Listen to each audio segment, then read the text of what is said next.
What's going on, bro? I'm KP, And I'm Geno J. the real estate gurus, Guru. for those that don't know. And today we wanted to come to you guys, not so much last minute, but we wanted to let you guys know that we've been getting your comments and questions, and we really appreciate that. And we would like you guys to keep doing that. But we've been getting a lot of overwhelming questions about the topic of ways to finance a deal, whether it's traditional real estate or even flipping.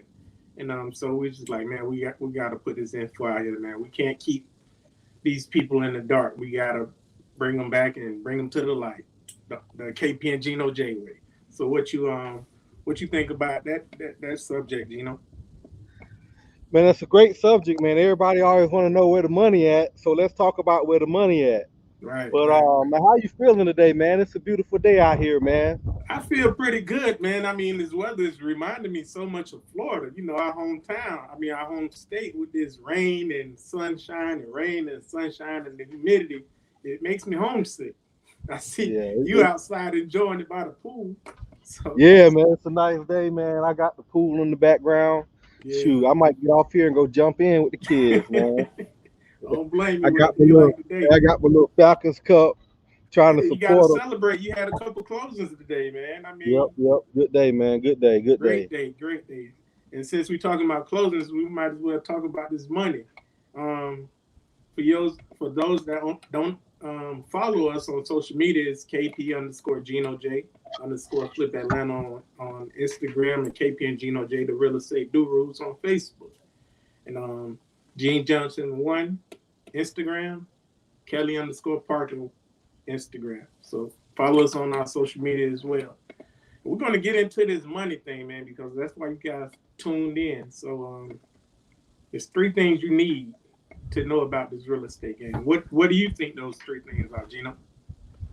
Man, you need at least one of the three. Right. The most important thing is knowledge. You need the knowledge.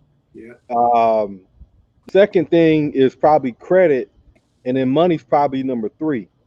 Yeah. And we're not gonna really dive into the knowledge and the credit tonight because it's just so much information. We'll do another podcast just on how to get that knowledge, and we'll do another podcast on credit or whatever. Mm-hmm. But tonight, we really gonna dive into the money part. And Right. we'll talk to you guys about how to get the money, how to find the money, how to put your deals together, because you can do deals with no money if you know how to structure the deals and you know how to set your deals up. And of course, you know how to, leverage your knowledge. So knowledge is the key. But like I said, we'll talk about the knowledge situation on a whole nother podcast.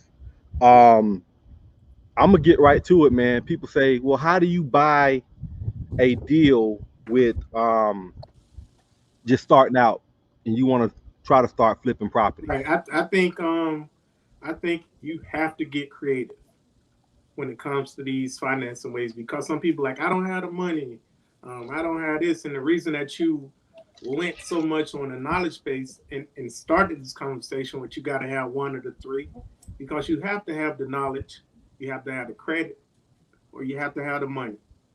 If you have the money, then you can find the other two. And the same goes with all the other two. If you have the knowledge, then you can pull up the money and the credit. And if you have the credit, you can get the knowledge and the money. But you're going to need those three things to operate this successfully. So I know you got to get creative. I'm kind of short on the creative side, because I haven't been doing this as long as you, but I'm learning every day, and you're opening me to these creative ways. For instance, talk to me about that subject too.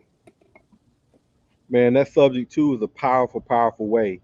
And I think the subject two is probably right now one of the best ways to get deals. Right. Reason being is that there are a lot of owners, unfortunately, that might have lost their jobs or whatever the situation is, they may want to get rid of that property. Maybe Mm-hmm. they're ready to downsize or whatever. Maybe there's a little bit of equity in it. But at this point, all they feel is that they can't afford their mortgage payments.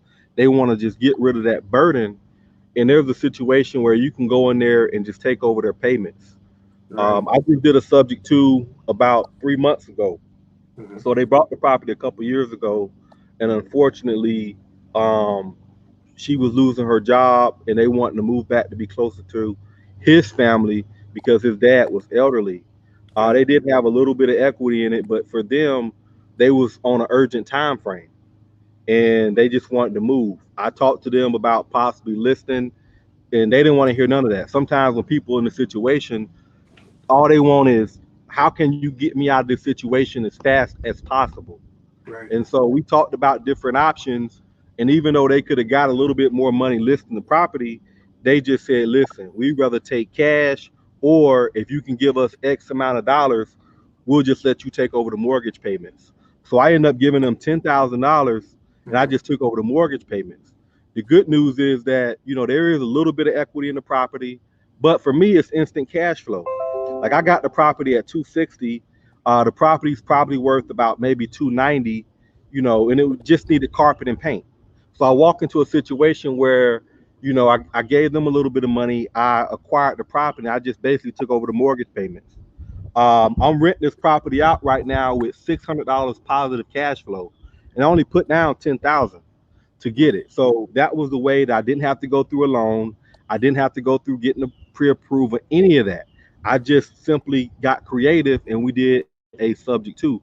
So yeah, subject twos right now are really good. And if you out there and you're doing marketing, you're gonna start to come across a lot of these situations, just because I'm starting to see more and more people that contact me saying, yes, I am behind on my mortgage payments. So yeah, subject twos, man, are a great way.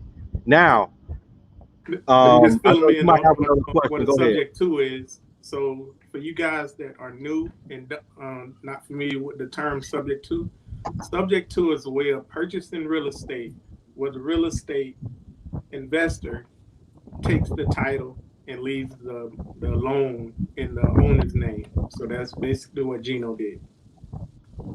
Yeah. Now, so people say, well, what's the risk of the subject to? There are some risks associated with it.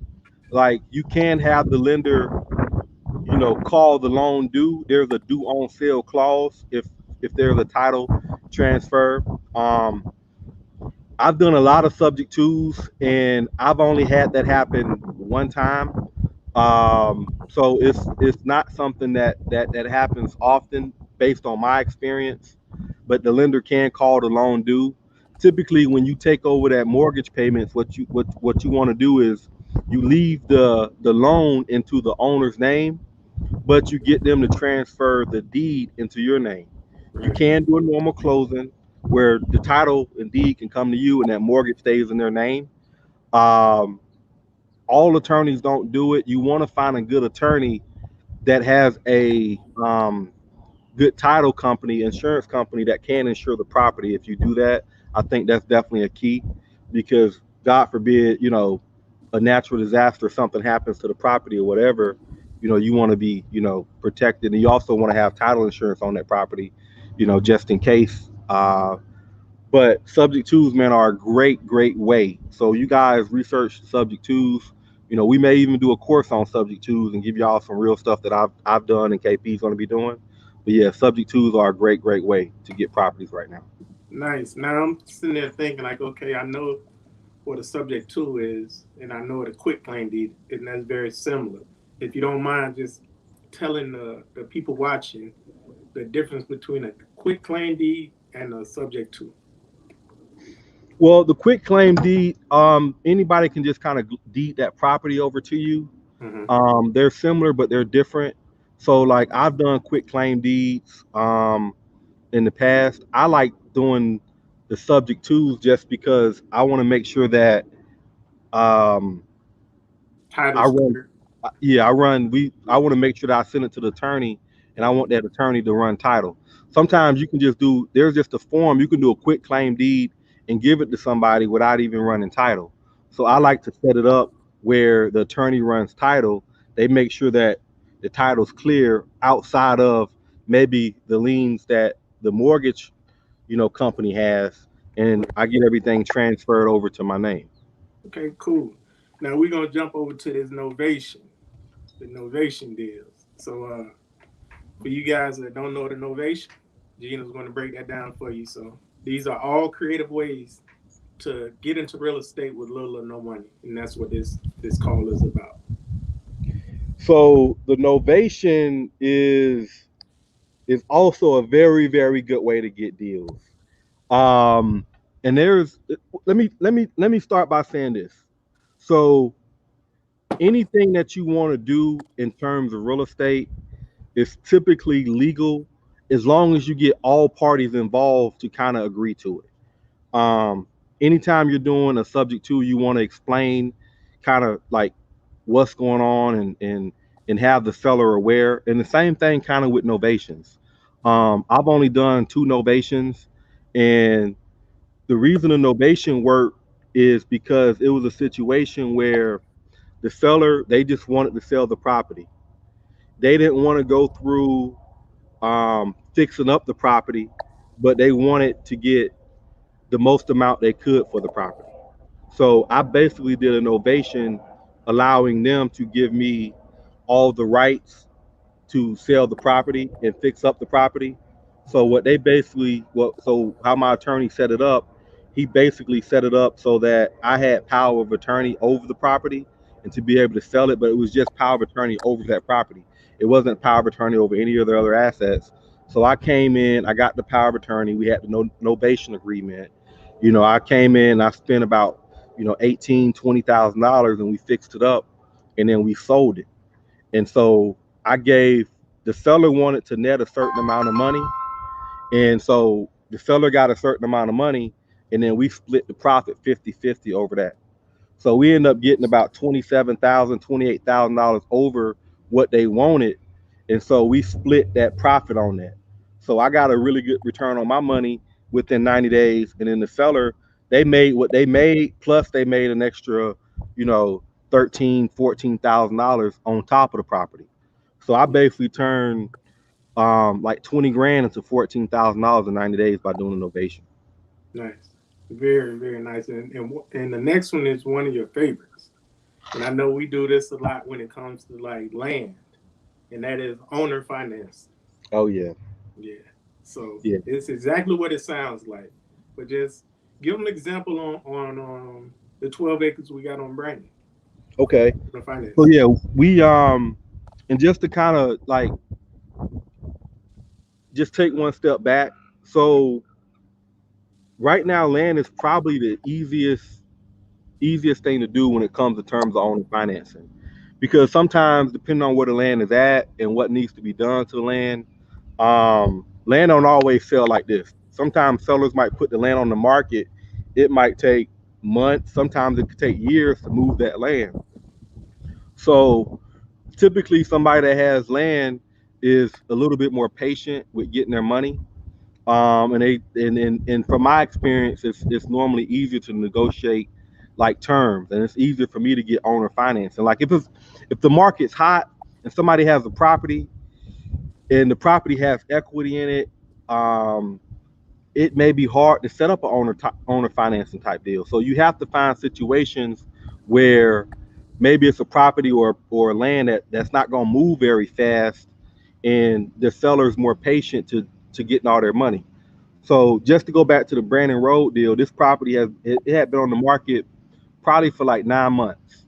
So it was on the market for 9 months.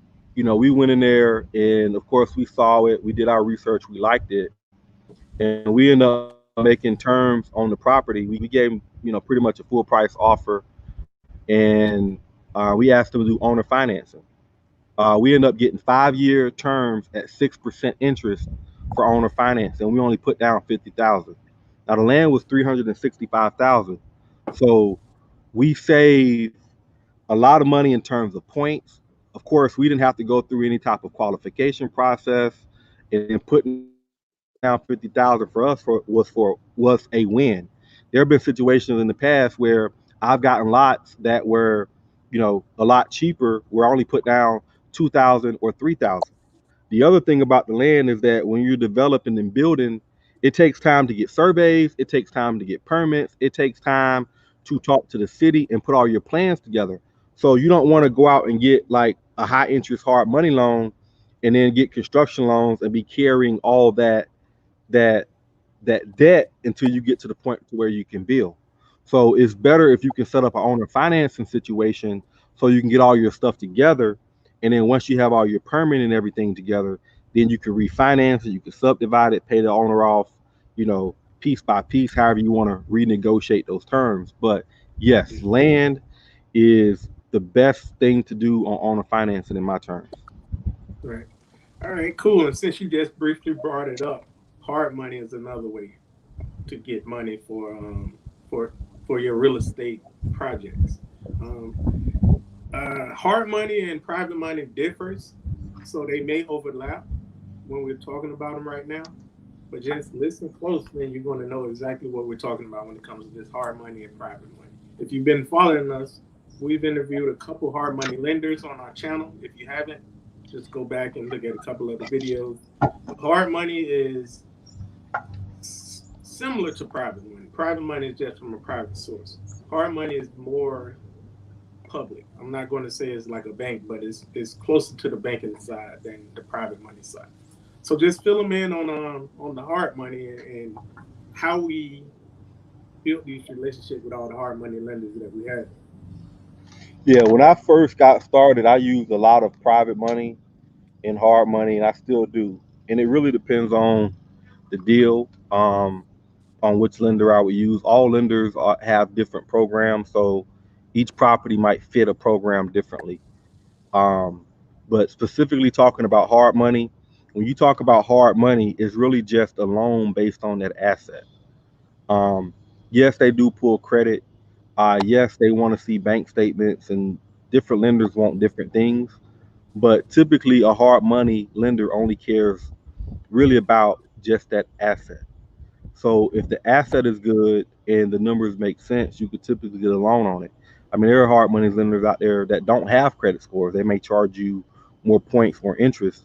When I first started doing hard money, I didn't have the greatest credit in the world because I was still, trying to build my cash and get myself together. I was paying 15% interest in 5 points.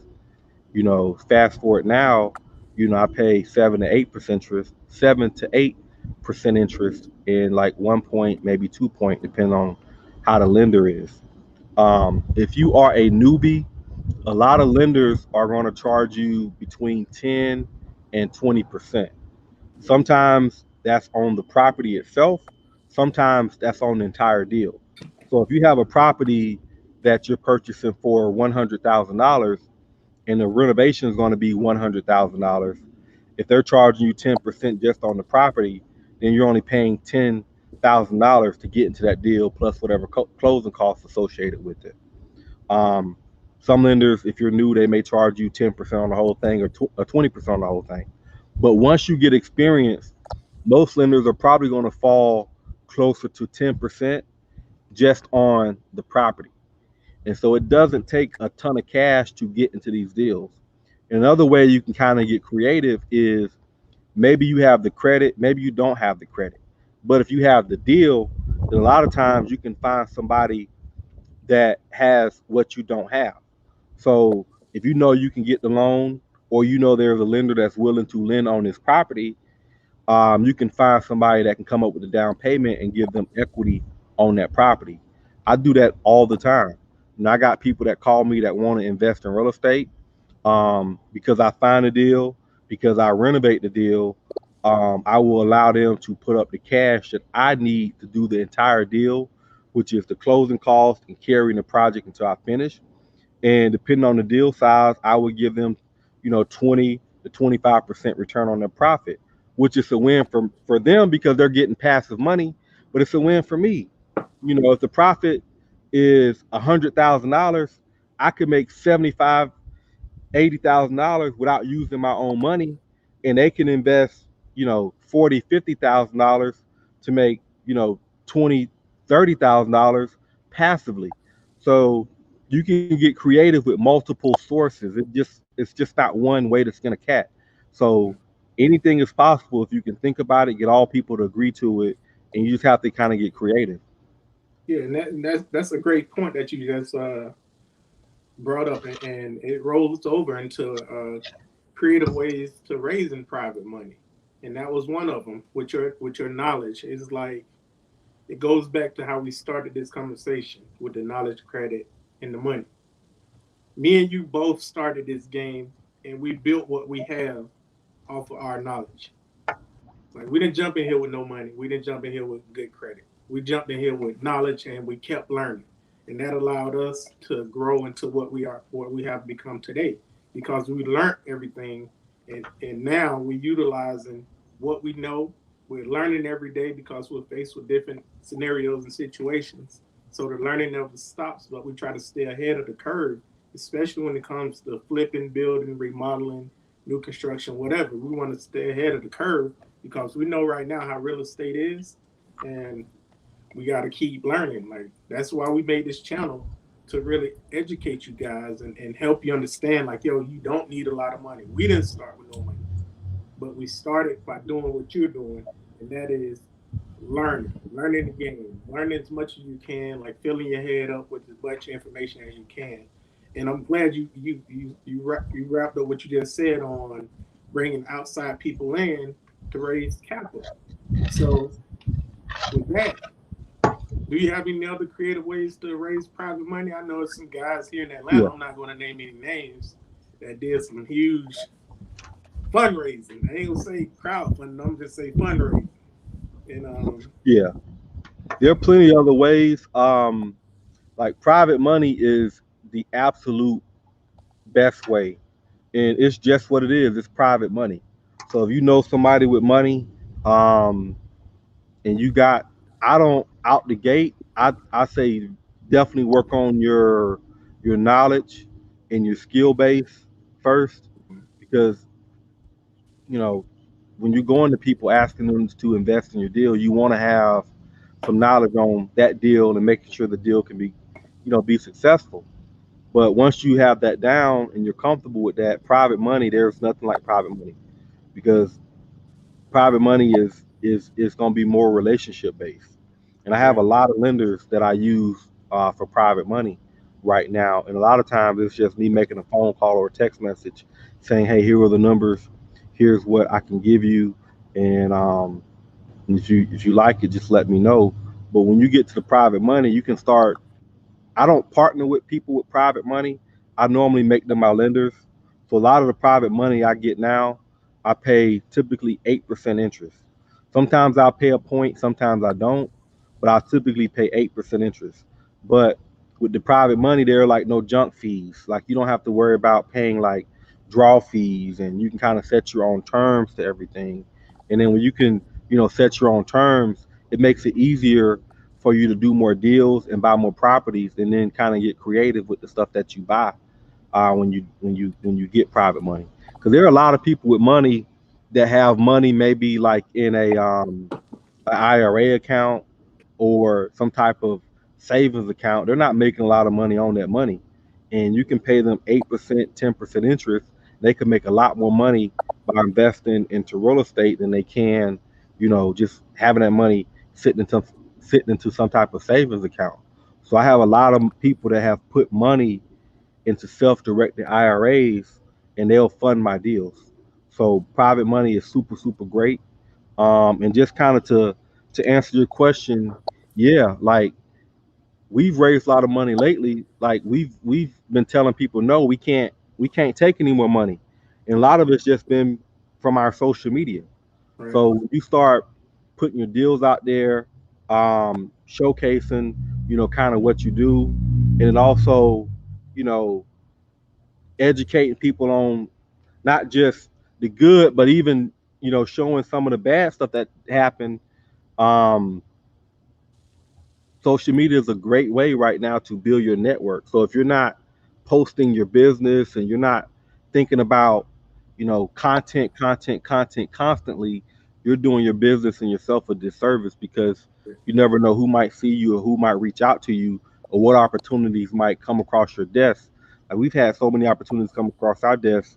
Like we almost say no every day just because it's overwhelming, and we haven't even been doing this long, like 8, 10 months.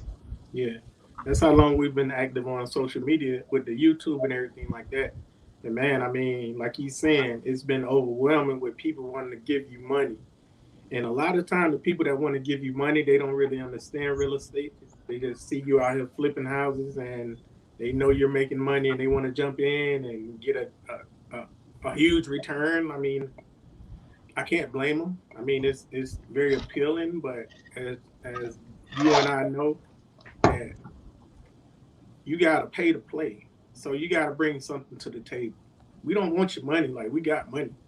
We don't want to just taking your money and give you a huge percentage when we can get on the phone or a text like you say and get $500,000 at 8%. Like, if you can't beat that, then you're not ready to to really collab with us. I mean, so that's how we feel about the creative ways of finding private money. Like, we work with people, we will teach people, we will hold your hand for a fee through your first couple projects. But at the same time, if you want to get in and raise your own capital, you got to get creative, man. You gotta figure out like, okay, I got friends, family with money from settlements, and they want to invest in real estate. There you go. That's one way you can raise some money and start your real estate franchise. I'm gonna call it a franchise because it's definitely going to grow. It's going to keep following us. Yep. I think one of the things too is like when people invest in real estate, they have to understand that anything can happen anytime. COVID, material prices, interest rates could raise, the market could change. So even though you go into a situation and the goal is to sell that property immediately for a profit, that don't always happen. Um, Even for us, like if I got 10 properties, maybe eight of them will sell like this, but maybe it's that one property that don't for whatever reason. Maybe we were off on the numbers, in terms of what we thought we can get for it, and maybe we went over budget because there was stuff that we didn't anticipate, in terms of more material, more surprises, whatever the case might be. So you always have to have a backup plan or an alternative exit strategy. And the best strategy is to hold it, because there's been times where, um and I've bought properties and I was at a break even point if I was going to sell them, but I decided to keep them. And I remember vividly, like in 2008, 18, the interest rates went up. And when the rates went up, like a lot of people kind of got out of the market towards the like July, August, September, October. They dropped the rates, and then like you know, property values went back up and buyers kind of got back in. So it forced me to hold several properties that I didn't really anticipate holding, but I'm glad I held them. So just think about different strategies. Sometimes it's not about making a big bag in 6 months or 12 months. Sometimes it's a situation where, okay, you go in here, you're going to get it. Sometimes the better play might be holding it 2 years, 3 years, or 5 years. It's not always about that quick money. So you got to have multiple strategies and be able to think outside the box just in case. And then also stop letting your fears hold you back, because property values, yes, they could go down, but over the course of time, you look back 10 years or 20 years from now and be like, man, I remember when you could get properties for, this when Right. they up here. So you got to think about long term. This is not a sprint, it's a marathon. And if you think about it as a marathon, you'll have success. And Yeah, so that's just kind of my take on it. you'll build your mental endurance up if you Yep. look at it like that. You look at it as a sprint, you might as well, you know, cancel that because you're gonna be out of breath before you know it. And so we just went over 5 great creative ways to get money for real estate. Number one was the subject two, the novation, the owner financing, private, and the hard money. Well, hard money. I don't know how I got the 6 fingers when it was 5 subjects. But yeah, so those are a couple of the creative ways to get this money up for you guys that really want to get out here and get into it. So we hope you can learn as much as you can and retain that knowledge. It's all about retaining it, not just reading it and forgetting it. You have to remember a lot of the stuff that we teach and we tell you guys because you're going to use it one day or another. So, you got anything else to tell these guys, man? Man, I think that's it, man. What we'll do is we'll circle back and do a course um, on it, or just maybe like do a class on it and just do a deeper dive. And we got contracts, we got agreements that we use when we do different things like novations. Um, a lot of times, like if you're doing creative financing, normally I know like in Georgia, the attorneys they can do your loan docs. So you come up with your loan terms, like the lot, for instance, on Brandon Road. All we giving them is our down payment, our interest rates, our terms of the loan, um, and then the attorney will do all the docs, all the prep work. They charge us like 200 to do all the docs. So if you don't have docs, a lot of times these attorneys will do the docs for you, so you don't have to be thinking about, well, how am I gonna get the documents for it? You come up with the terms, let the attorney do the docs, unless you want it like special language in there. So don't even overthink that. Um, and just think about anything that you want to do is legal, as long as you can get all parties to agree to it. So that's the thing I want to leave with them, and we'll do another live master call on knowledge and of course credit. But that's all I have for today, man. All right, cool. Well, that was great, man. We hope you guys enjoyed. Please comment and like and subscribe, and make sure you question us because we love reading your questions. That way, we know what we need to bring to our attention, so we can explain it better to you guys. Again, I'm KP, I'm Geno J. real estate guru, Guru. and we'll see you on the next one. Thank you.